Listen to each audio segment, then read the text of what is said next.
Around 1:30 a.m., police in Detroit, Michigan respond to the scene of a terrifying car accident. A 911 call was placed because a vehicle had crashed into a church. One of the walls in the parking lot, a vehicle had driven through the wall of the parking lot, and they believe they saw a person inside the vehicle. Responders get to the scene, and they notice a 20-something-year-old man slumped over, barely breathing. At those hours, it's typically pretty quiet. The person was driving eastbound on Mack Avenue. It looks like they lost control around this location. You can see the tires in the grass. He went through a 3-foot high brick wall, and then his vehicle came to a rest in a parking lot. Upon closer inspection, officers spot evidence of a reason for the crash. They notice bullet holes on the driver's side of the vehicle, as well as blood dripping from the man's body. EMS now arrives and discovers that the person is shot. There's a chest wound. Now it's turning into a different investigation. First responders are able to identify him as 29-year-old Jonte Brooks. They jump into action, and they rush him to the hospital because they try to save this man's life. Jonte Maurice Lewis Brooks was born in 1988. His mother, Teresa Brooks, had him when she was little more than a child herself. Jonte is my firstborn. I was really happy when he first got home, and my mom took care of him because I was just 17. So she took care of us together, you know. Jonte grew up in a loving, close-knit family. He had 3 brothers, 1 sister. Unfortunately, Jonte's father was not in the picture, so he took it upon himself at a very early age to be the man of the family. In high school, Jonte's charm made him popular with the girls in his class. But he only had eyes for one young woman in particular, named Dewayna. He can stay away from her, she can stay away from him. So they were right together. They had a great relationship. They went to the prom together. It's beautiful. They were head over heels in love with each other, and they were overjoyed when they had their first child. Not having a father in his life, Jonte took the role of being a father very seriously, so he was a very active dad. Although they never married, the couple went on to have 4 more children together, and Jonte worked hard to support them. Jonte eventually figured out that he thrived working with his hands and landed a career in landscaping. He took a lot of pride in his work and creating beautiful landscapes for all of his clients. Settling down at such a young age sometimes put a strain on the relationship. But the couple always seemed to work things out. They broke up for a second, and then they got right back together. And I knew that it was just love. They couldn't stay away from each other. However, during one of their breaks, Jonte fathered a child with another woman. Eventually, there was no more getting back together. Even though he and the mom eventually went their separate ways, he still prioritized co-parenting and being there for all of his children. He was a great dad. He went, picked them up, took them wherever he went, brought them over to the house. Even if he wasn't going to be there, he still had the kids there, always. Even if he wasn't with the mothers any longer, he was right there, being a great father figure to all of them. Really proud of him, because there's a lot of men out here that have kids and just don't even recognize them. He didn't have a lot, but for sure he had those kids with him by his side, whatever he was doing. In the fall of 2016, Jonte decided to take another chance on love with 26-year-old Minetta Yeager. Mignetta actually pursued Jonte, and he found this really appealing because she would take the initiative. And so she would take him out on dates, pick him up for dates, pay for things, and this was unfamiliar to someone who had to provide for everyone in his life. They had a really happy relationship, always spending time together, going on dates, and just really excited about the future. He actually thinks that she may potentially be the one. But as in oftentimes in cases like this, you know, there's a hiccup along the way and the relationship begins to fade and it falls apart. By 2017, Jonte had simplified his life, focusing on spending time with his children. But now, he's clinging to life. Detroit police have determined Jonte lost consciousness and crashed into a church after someone shot him. The question is who? There's no guns in the car. There's no passenger in the vehicle. So, obviously, somebody from outside the vehicle fired into the car. We try to figure out, one, his motive. Was this person an intentional target?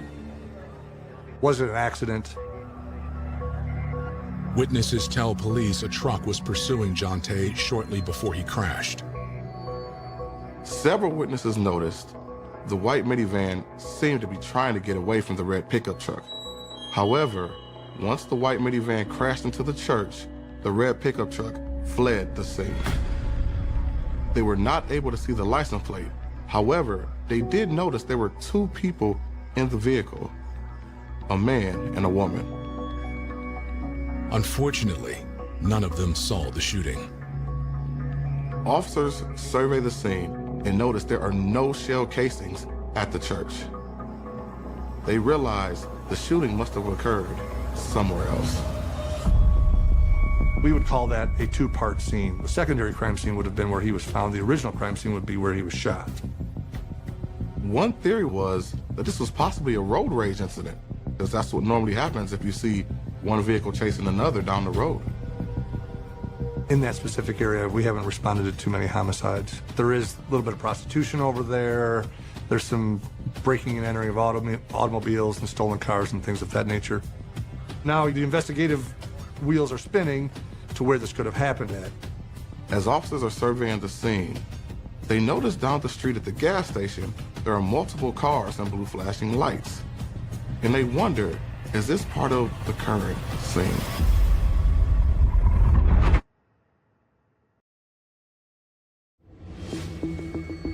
In the early morning hours of August 17, 2017, Detroit police begin their investigation into the shooting of 29-year-old Jonte Brooks.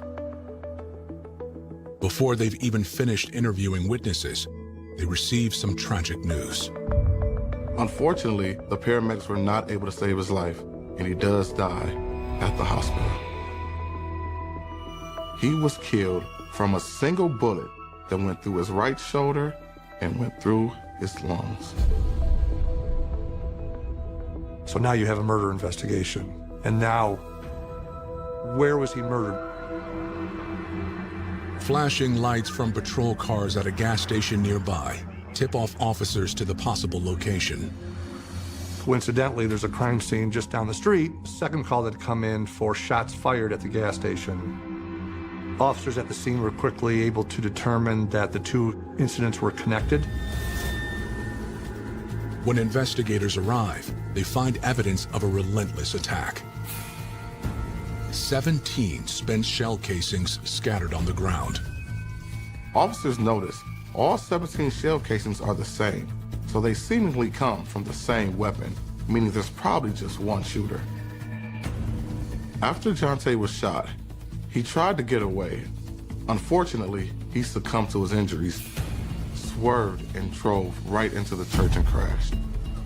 You have a two-part scene, so we would have to break those two up and then have evidence techs or our crime scene services section document each location.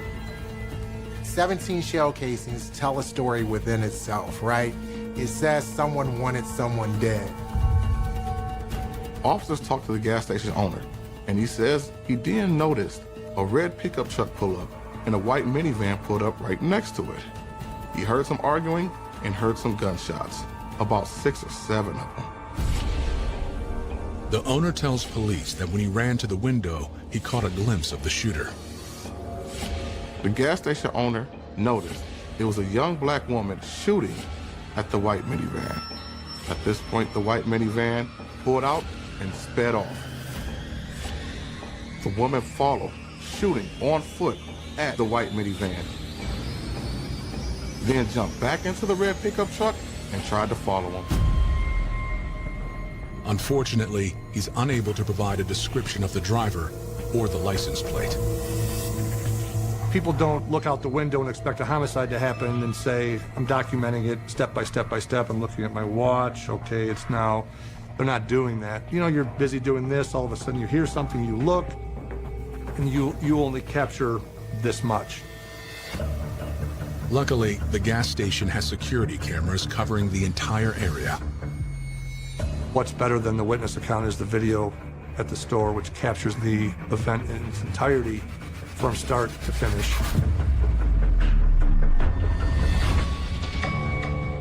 Officers review the surveillance footage, and they notice an older black man driving the vehicle and a young black woman in the passenger seat. She's on her phone, and she seems very animated as she's talking. At this point, a white minivan pulls up beside them with the window rolled down. They start to argue, and the young lady jumps out of the vehicle and starts shooting at the white minivan.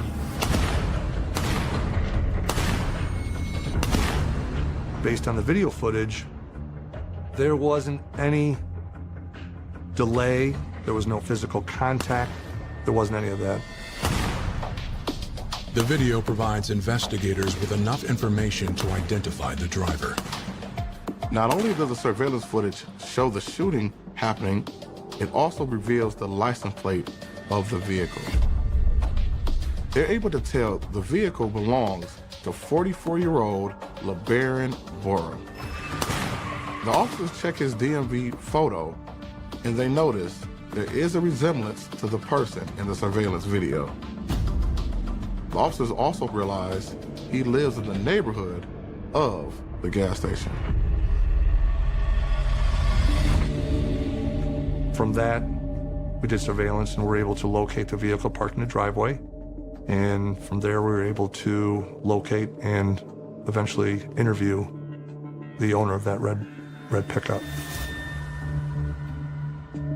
Ultimately, police arrive at LeBaron's door, and they have questions for him. At this point, he's the one that ultimately gets to decide what role he wants to play in this investigation. In these investigations, typically when you have multiple defendants, whether it's a bank robbery with 4 or 5 defendants or a homicide with 3 or 4 defendants, typically the first person that comes to the table to talk to the prosecutors will get the best outcome. And he spills it all. It ends up being a very wild night and a wild scene.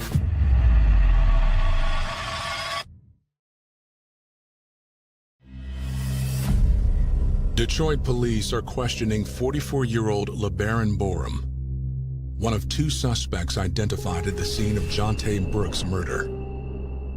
According to LeBaron, he was simply in the wrong place at the wrong time. He says he was strictly trying to be a good Samaritan, and he just got caught up in a very bad situation. LeBaron says it began with an argument between 2 strangers on his front lawn. LeBaron tells the officers his son ran into the house and told him, "Dad, there's a van that ran up onto our yard." At this point, LeBaron went outside to see what was going on. What he says is that he notices there's a female and a male, they're arguing, there's some type of altercation going on. Ultimately, he says the male gets into the vehicle, and it appears that he's about to run the female over. She ultimately gets out of the way, and he drives on in this white van. LeBaron tells the officers he does recognize the lady from the neighborhood. It is 27-year-old Minetta Yeager. He knew the man arguing with Minetta as well. It was her ex-boyfriend, Jonte Brooks. What he stated was that he was aware that Miss Yeager and Mr. Brooks were in a tumultuous type of relationship. By the time LeBaron came to her aid, Jonte had already driven away. He went to help Miss Yeager, thinking that this was a woman in distress. And she ultimately says, hey, yes, can you go after this white van? That's my mother's van. I gotta get it back. I'm concerned my boyfriend just attacked me and he took the van. He had no clue that she had a gun on her. So he ultimately lets Miss Yeager into his vehicle and they drive off looking for this white minivan. While they were chasing Jonte, Mineta called police to report the van stolen. Then she called Jonte.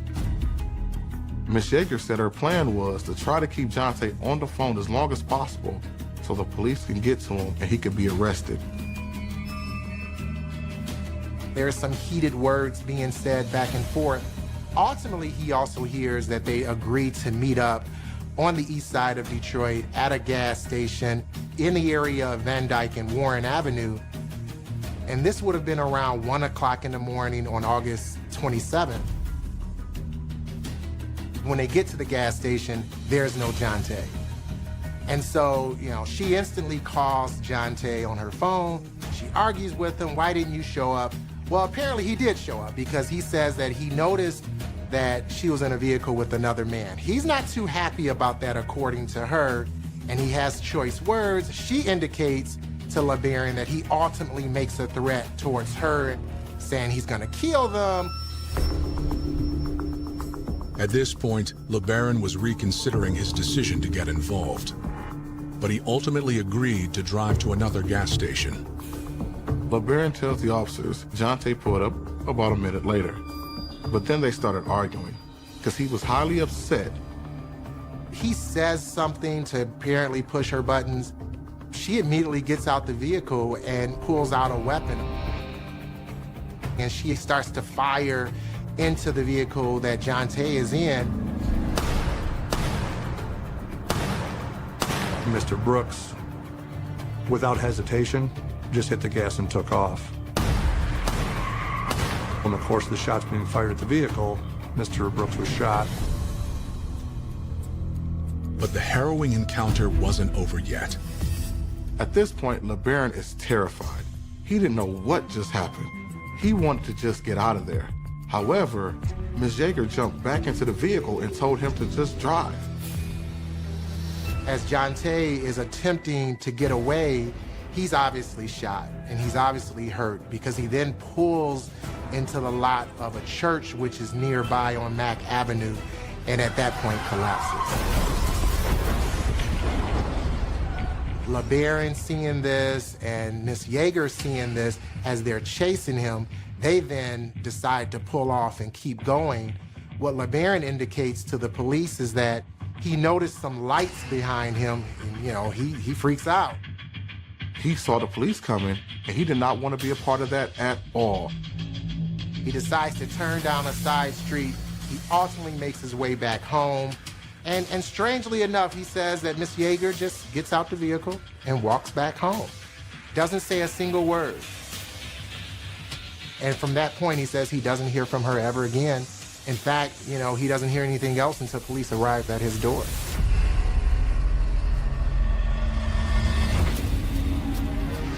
Investigators believe LeBaron is telling the truth.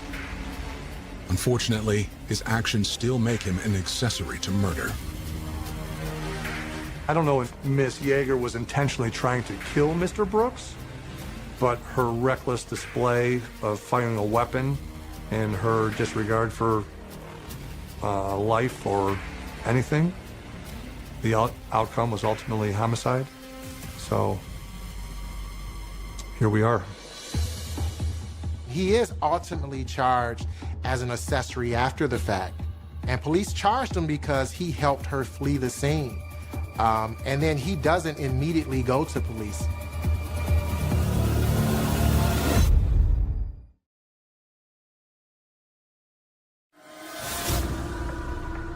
Hours after the murder of Detroit native Jonte Brooks, investigators are searching for the woman accused of shooting him, Jontae's ex-girlfriend, Minyetta Yeager. They also reach out to Jontae's loved ones to notify them of his death. That Sunday morning when I woke up, I'm in Vegas. I woke up, I looked at my phone.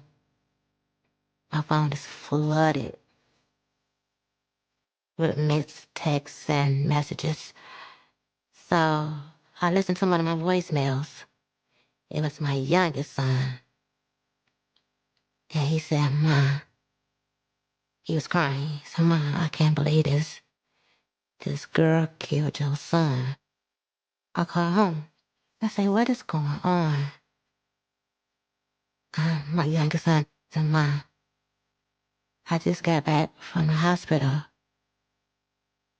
I had to view him. He said she killed your son." I just lost it. I lost it. After recovering from the initial shock, Jontae's family tells police they feared something like this might eventually happen. What we had learned through the investigation was it was a tumultuous relationship. So while things started out great in the beginning for Jontae, the transition happened when things got a little more hostile in the relationship. So Miss Yeager started calling him a lot, stalking him, accusing him of being with other women, popping up unannounced at his family's house. I always heard her in my home, but I never cared to meet her or anything because she was loud, you know. Every time she came to my house, she was always loud. And I just told him that, you know, she can't come over no more because she's very disrespectful. And he said, okay. When partners start showing that behavior of calling him a lot, accusing him of being with other women, at first we take that as a sign of, you know, they like me, they're crazy about me. That behavior tends to get ignored a lot until it's very problematic, right? But at that point, it's a pattern and you find yourself stuck in a relationship, right? That's unhealthy. I know there was a lot of 911 calls back and forth for the domestic situations between her and him. So there was definitely, from a long-term perspective, there was a build-up. Jontae's loved ones became even more concerned when they discovered Minyetta's family had a history of violence. Unfortunately, Minyetta was no stranger to this type of violence. Her sister years prior had murdered her ex-boyfriend and his current girlfriend. I told my son, I said, "Jontae, Minyetta is dangerous. Stay away." He was young. He said, "Okay, I know, Mom, I know." But he didn't. In August 2017, 2 weeks before Jontae's murder, the family says he and Minyetta got into a heated argument. Miss Yeager was very erratic and emotional at this time. Jontae's mother showed the police officers her ring camera. And it shows Mrs. Yeager standing outside her house, banging on the door, yelling for Jontae to come out. He refuses to come out. However, finally, he does come to the door. They got into it. She bust out all my windows in my front of my house. And then she also bust out the window in my car. But despite Minyetta's alleged violent outburst, Jontae refused to get police involved. In a case where you have the male that's the victim, what we oftentimes see is that they don't go to authorities for numerous reasons. One is they're not believed. Those type of cases, unfortunately, aren't taken seriously. And also, it's that male stigma, right? You want to be tough and to go to police or to go to friends or loved ones and say, "Hey, I'm being abused by this female." Well, takes a little way away from your masculinity. So men feel a little ashamed. You rather walk away. And that's what Jontae was doing here. Crazy. Instead, he finally decided to break up with her. August 27th, That's the day he got killed. But that Friday before, I talked to him, and he was like, Mom, I see what everybody is saying. I gotta get away from this girl. I say, Jonte, I agree. He said, I got to get away. When you're in a relationship that is hostile and volatile and unpredictable and unsafe, you do reach a breaking point, and you don't want to hear from that person anymore. You cut them off completely, and a lot of times that is not well received. The night before he died, Jonte agreed to meet up with Mignetta one last time.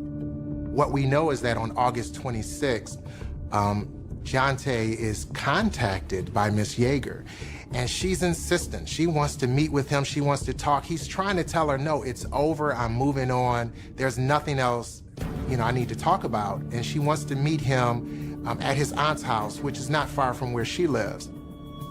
Mignetta was always bribing him with money and gifts. Even if he says no, she will still come around. If he don't react the way that she want him to react, she will sit in the driveway and just blow on the horn. Just lay on the horn. So this particular night, she did this.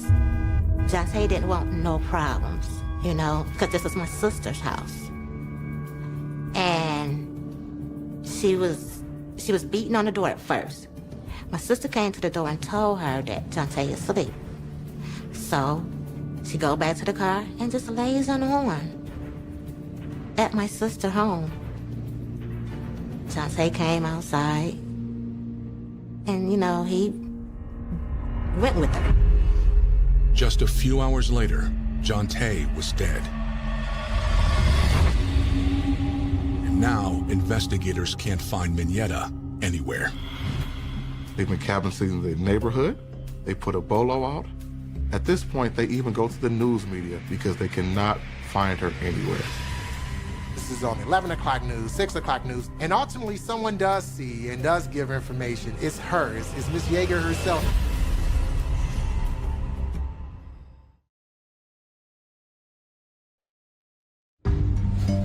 Less than 24 hours after fatally shooting her ex-boyfriend, Jonte Brooks, Mignetta Yeager turns herself in to Detroit police. She was transported to our holding facility, which is the Detroit Detention Center, and I went and interviewed her there. But I believe that she had an opportunity to speak with a lawyer before she turned herself in, so our interview was very short. The story Mignetta tells police is quite different from the one they've heard so far. Mignetta claims she's the one who ended the relationship with Jonte, not the other way around. She says she was abused by Jonte for months now. And at this point, she went to the mother's house because she finally had the courage to break up with him. She says that once she told him that she wanted to break up, he went crazy.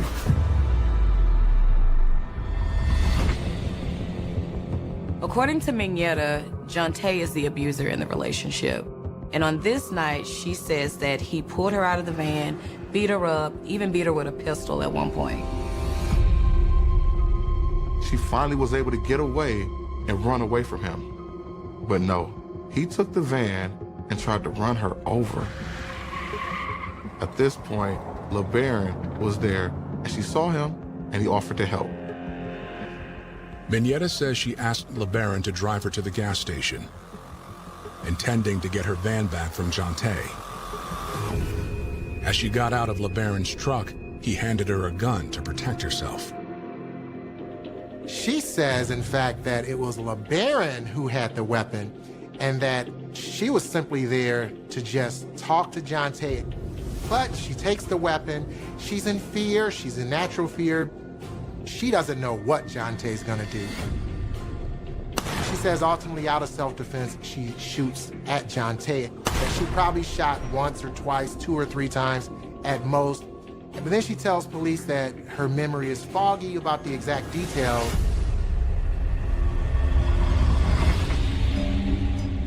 Investigators are skeptical of her claims. But it didn't make much sense because, you know, she says that she was abused and he was the abuser, but yet she's pursuing him. There's evidence that shows that she's appeared at his mother's house on a couple of occasions and, you know, threw a brick through the mother's windshield, tried to attack him when he opened the door to have a conversation. She says she shot 2 or 3 times at most, but we know from the physical evidence that there were 17 shell casings there at the gas station. The police had a tough job in this situation because on one hand, we have Mendieta, who is reporting abuse, and then on the other hand, they also have contradicting reports where she was the abuser. In a situation of domestic violence, you'll see signs of abuse. You'll see black eyes, you'll see broken noses, you'll see fat lips and cuts and scars and things of that nature. But in this situation, I don't remember any type of injuries to her. Now, there was a day or two that had passed, so if something healed, I'm sure there's probably some doctors that could argue one way. There's some doctors that could probably argue the other. However, in this situation, I didn't see anything obvious. I think that people in general expect a bad woman to act and look a certain way, that this person is going to be meek and timid and scared and crying. And in my experience, you don't know how you're going to act. People do act different ways, so we have to investigate. Mendieta's statement also raises another question. Miss Yeager said LeBaron gave her a gun, but LeBaron said Miss Yeager just brandished the gun. So where did the gun come from?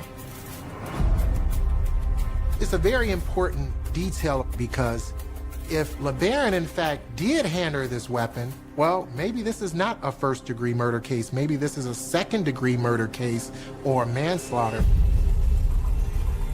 When investigators re-interview LeBaron Borum, he says Mendieta is lying. LeBaron says he doesn't own a gun, does not have one registered to him or anything. The police even search his home and do not find one. But Mendieta doesn't appear to have the gun either. In murder cases, you know, oftentimes the defendant, especially when they've had time to flee the scene and head home, you know, they'll discard the weapon, they'll throw it somewhere, they'll hide it someplace, they might pass it on to someone else. Police did search for the weapon but couldn't find it, which is not unusual. But they have enough evidence. There's a misconception that you need a firearm to prove a homicide occurred or to charge somebody with homicide. That's not true. The video evidence is pretty damning in and of itself. On August 30th, 2017, Mendieta Yeager is charged with first-degree murder. At her arraignment, she shows little remorse. It was like around her birthday, and she told the judge, well, can we get this on because my birthday is coming up, so I want to get out of here. And the judge say, Miss Mendieta, this is a homicide right here. You're not getting out that fast.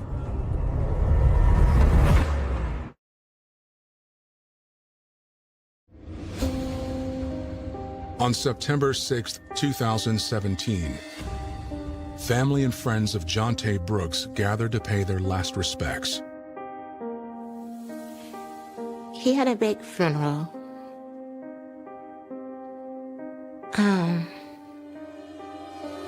We kept the casket open. I didn't want them to close it on him, you know. And it was sad, but after the funeral we had the dove release. And the doves just didn't go nowhere. They're supposed to fly away, but they didn't go nowhere. And everybody was saying that's him, this dove. But he had a nice funeral. Nearly a year later, in August 2018, his accused killer, Mendieta Yeager, goes on trial. Ms. Yeager's crux of her defense was that she was the one being abused. She was the only person who could testify to that, so she had to take the stand if that's what she wanted to do. And she wanted to do that, so she took the stand, and it didn't work out very well. Ms. Yeager indicated there were a couple people that tried to help her when he was assaulting her just previous to this homicide. That didn't bear out. These people, they were never found. There were no visible injuries. Mayetta is a liar. She was saying that he was beating on her. If he was beating on you, why all the time you're at my house? Why I have to always ask my son to keep you away? We couldn't keep you away. Prosecutors focus on the night of the shooting, arguing the evidence clearly shows Mineta was the aggressor. Video evidence was very specific to show that Miss Yeager went to that gas station with one intention, and one intention only, and that was to seek revenge to Mr. Brooks for taking her vehicle. She didn't get out of the car and flag him down and stop him and say, let's talk, reach her hand out for the exchange of keys. The wheels were still rolling, and she was already out of the neighbor's vehicle and firing at Mr. Brooks. In domestic violence situations and tumultuous relationships, it's not about love anymore. It's about property, what's mine. And I think people ultimately become property to each other as well. You belong to me. In previous situations, Jonte had kind of acquiesced. This time he was staying true to what he wanted, and he drove off from her, and she did not know how to respond to that, and that led her into a rage.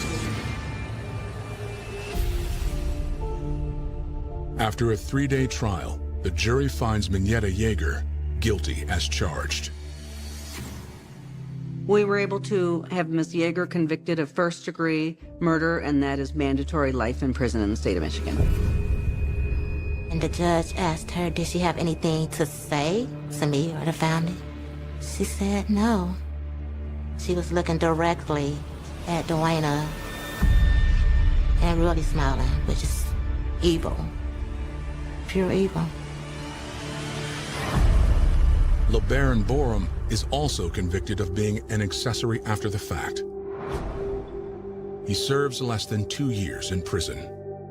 Whenever you get a guilty verdict on any case, but especially on a homicide, there's a sense of a job well done, that all of your hard work is paid off, and you're especially glad to get that justice for the family. But there's always going to be that sense of loss, and you can never make that family whole. Everybody tells me that I have to forgive her. I would never forgive her. Never forgive her. This is my firstborn. She took him away from me, but I don't have anything to say to her. People say hate is a strong word. I want to go above hate.